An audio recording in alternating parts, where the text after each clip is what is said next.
आप सभी का स्वागत है हमारे चैनल सत्य ज्ञान साधना में। आप सभी दर्शक जनों को हमारा नमस्कार। तो आज दर्शकों आपको एक रूहानियत का ऐसा विधान बताते हैं जो कि शायद ही आपने इससे पहले कभी सुना हो। हमारे पास काफ़ी दर्शकों के फ़ोन आते हैं कि गुरुजी कोई ऐसा यानी ऊर्जा शक्ति बढ़ाने का विधान बता दीजिए जो कि ज़्यादा दिन का ना हो और सही विधि से हो, पूजा पाठ भी ज़्यादा ना हो। तो जो हम ये विधान आज वीडियो में बता रहे हैं, आप वीडियो पूरी देखें। और आपने देखा होगा कि ज़्यादातर रूहानियत ना होने के कारण साधक लोग जो होते हैं ज़्यादातर साधनाओं में फेल हो जाते हैं। और जो साधक हमारे यहाँ से शागिर्दी लेकर के साधना सीखते हैं, विधि विधानों को जैसे जैसे हम साधकों की तैयारी करवाते हैं साधना से पहले, उस तैयारी में हम ज़रूर एक बार इस विधान को ज़रूर अपने साधकों को देते हैं। और काफ़ी साधक हमारे वीडियो देख करके पहचान भी लेंगे कि हाँ गुरुजी हमने ये विधान किया है। तो दर्शकों, साधना मार्ग में जो भी साधक नए होते हैं अक्सर कर यही कहते हैं गुरुजी हम 3 दिन की साधना कर लें या 5 दिन की, 7 दिन की, 11 दिन की। तो ऐसे साधकों को ऊर्जा शक्ति होना बहुत ज़रूरी है। जिन साधकों के अंदर रूहानियत नहीं होती है, मतलब ऊर्जा शक्ति नहीं होती है, वे हमेशा साधना में विफल ही रहते हैं। चाहे वे साधना 1 बार कर लें, 2 बार कर लें, कई बार वो करें प्रयास, रूहानियत ना होने के कारण वे हमेशा खाली जाते हैं। और काफ़ी साधक हमें भी फ़ोन करके बताते हैं कि गुरुजी हमने कई साधना कई बार यानी कोशिश की है पर खाली ही जाते हैं, पता नहीं क्या कारण है। तो आज हम आपको ये भी बताते हैं कि आप रूहानियत अपने अंदर कैसे देखेंगे कि हम में रूहानियत है या नहीं है। एक आपके अंदर जैसे आप रूहानियत अपनी मालूम करना चाहते हैं, एक ये तरीका है जो कि आप बेहतर तरीके से जान लेंगे। आपने इससे पहले जो भी आपके उस्ताद रहे हों या जहाँ से भी आपने साधना विधि विधान किए होंगे, तो आपने ये देखा होगा कि आप जब साधना में बैठे हैं, आंख बंद करके आप जाप कर रहे हैं, जाप करते वक्त में आपको यानी आंखें बंद में ही आपको दृश्य दिखाई दें, जैसे जिन जिन्नात, प्रेत वगैरह या कोई भूत चुड़ैल वगैरह कोई भी दृश्य वहां माजरा दिखाई दे, तो आप इसको ये समझ लें कि आपकी रूहानी कुव्वत 100 में 100% बेहतर है। मतलब आप साधना के काबिल हैं। कोई भी साधना सही आप यानी पहली बार ना सही तो दूसरी बार में सफलता पा ही लेंगे। ये रूहानी कुव्वत जानने का एक बहुत बेहतर तरीका है। और हम वैसे भी हम हमारे यहाँ के साधकों को एक बात हमेशा सिखाते आते हैं कि देखिए कोई भी आप साधना करें उसमें कोई दृश्य या कोई यानी वो ना हो यानी अनुभव, तो वो साधना ही क्या, समझे। और जो यानी हमें जो भी दृश्य या अनुभव होते हैं वो हमारी यानी ऊर्जा शक्ति के ही अनुसार होते हैं। काफी लोग आपने इस प्रकार भी देखे होंगे और जो भी साधक इस वीडियो को देख रहे हैं इस वक्त में काफी कोशिश की होंगी, पर ना कोई दृश्य, ना कोई अनुभव होना, ना कुछ होना। तो वो यानी यही कारण होता है कि उनमें रूहानियत की बहुत ज्यादा कमी होती है, जिस कारण से वे ना तो कोई चीज महसूस कर पाते और ना ही वे फिर किसी साधना विधि विधान में सफलता ले पाते हैं। दूसरा ये कि जैसे आपने देखा होगा कि काफ़ी लोगों में पहले से ही मालिकुल मौला के रहमो फजल से कुछ रूहानियत होती है। वे लोग जैसे यानी हमारे से भी बेटा हुआ उन लोगों का, उन्होंने बताया भी और काफ़ी साधक भी आते हैं, वे भी बताते हैं कि गुरुजी हमने इससे पहले ना किसी कोई साधना की है, ना कोई ऐसा वैसा विधान किया, पर हम कोई भी विधान पर बैठते हैं तो हमें सारा दृश्य दिखाई देता है।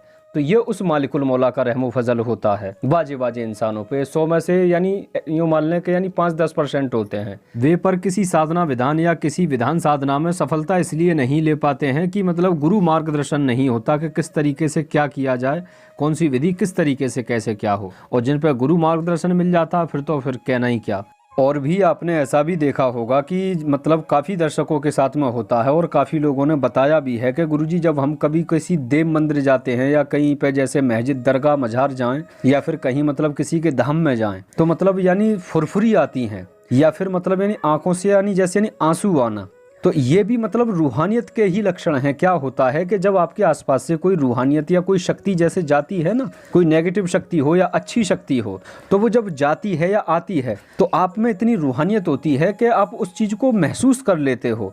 कोई नेगेटिव होती है तो आंखों से यानी आंसू आते हैं और जैसे इस तरीके से संकेत होते हैं। तो ये भी एक रूहानियत का ही हिस्सा है। और भी कई तरीके से रूहानियत को जाना जाता है, बाकी हम फिर किसी वीडियो में आपको अच्छे से बताएंगे क्योंकि रूहानियत के कई प्रकार के वो होते हैं अमल। तो चलिए अब आपको यह विधान समझा देते हैं कि यह रूहानियत का विधान आपको कैसे क्या करना है इसमें। तो आप यह विधान को किसी भी महीने के जुमे या जुमेरात से शुरू कर सकते हैं, शुक्रवार या बृहस्पतिवार से शुरू कर सकते हैं। आप जैसे कि जुमेरात के दिन से शुरू कर रहे हैं तो जुमेरात के दिन ही जाकर के आपको क्या करना है कि ये 7 जगह की मिट्टी लेकर आनी है। शमशान, कब्रिस्तान, चौराहा, मस्जिद, इस तरीके से ये हमने लिख करके दिया हुआ है, आप ये देख लें। यह 7 जगह की मिट्टी ला करके आपको साफ कर लेनी है अच्छे से, और उस मिट्टी में आपको 40 से 41 लौंग पीस करके डालनी है और थोड़ा सा भीमसेन वो डालना है, देसी कपूर। यह डाल करके मिक्स करके अच्छे से उसको पानी में भिगो करके एक बॉल टाइप का गोला बना लें। जब वो आपका गोला तैयार हो जाए तो आप ये फोटो में देख लें, इस तरीके से वो गोले में ऊपर की तरफ को 5 सुराग करने हैं, जिसमें 5 आप यानी वो लगा सकें, यानी अगरबत्ती। तो जब आपका ये गोला इस तरीके से तैयार हो जाए तो आपको प्रतिदिन सायंकाल आप मतलब एक अपना नियम बना लें कि आप 6 बजे से बैठना है या 7 बजे या 8 बजे रात्रि को, उस हिसाब से अपना टाइम बना करके नियमित एक चौकी लगा लें, या आपके घर में कोई तिखाल वगैरह हो उस पर एक हरा आसन लगा करके वहां इस गोले को स्थापित कर दें। तो आपको प्रतिदिन 1 माला का जप करना है। जो आप ये आयत देख रहे हैं, इस आयत का जब आप 1 माला प्रतिदिन जप करेंगे तो उससे पहले आप इस गोले के आसपास में गुलाब के फूल डाल दिया करें थोड़े, और 5 यानी अगरबत्ती के बीच में थोड़ा सा वो डाल दिया करें, यानी इत्र डालने के बाद में आपको फिर अपनी एक तस्वीर जाप करनी है। जाप करते वक्त में ये ख्याल रखें कि उस दिन के दरमियानों में आपको बिल्कुल साफ सुथरा रहना है। मद, मांस, मैथुन, खैनी, गुटखा, बीड़ी, तम्बाकू या सभी चीजों से परहेज करना है। मतलब एक तरीके से ब्रह्मचार्य का संकल्प लेकर रहना है। जिस दिन से आप यह विधान शुरू करेंगे, जुमा या जुमेरात से, उस दिन से 2-3 दिन पहले से ही इन चीजों का परहेज करें, ये विशेष ख्याल रखें। तो यह तरीके से आपका यह विधान 11 दिन का होगा।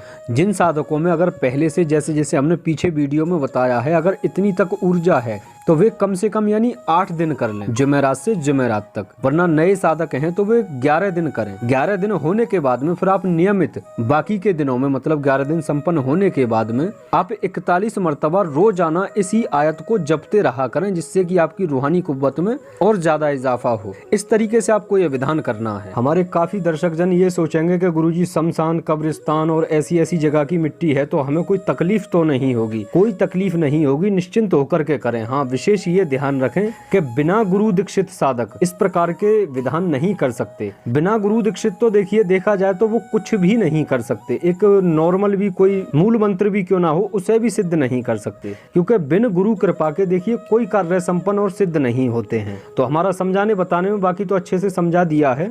फिर भी किसी प्रकार की कोई बात समझ ना आए तो आप हमसे संपर्क करके जानकारी ले लें, फिर यह विधान को आप सिद्ध करें। और भी किसी साधना के विषय में जानकारी हेतु आप हमारे नंबर पर कॉल, व्हाट्सएप दोनों ही कर सकते हैं। कॉल करने का समय है सुबह 11 बजे से शाम 7 बजे तक। व्हाट्सएप आप किसी भी वक्त छोड़ दें। नंबर व्यस्त होने के कारण अगर कॉल ना उठा पाएं तो आप व्हाट्सएप मैसेज कर दें, जिससे कि आपको समय दे करके आपसे बातचीत हो जाए। तो ठीक है दर्शकों, आपसे फिर मिलते हैं दूसरी वीडियो में।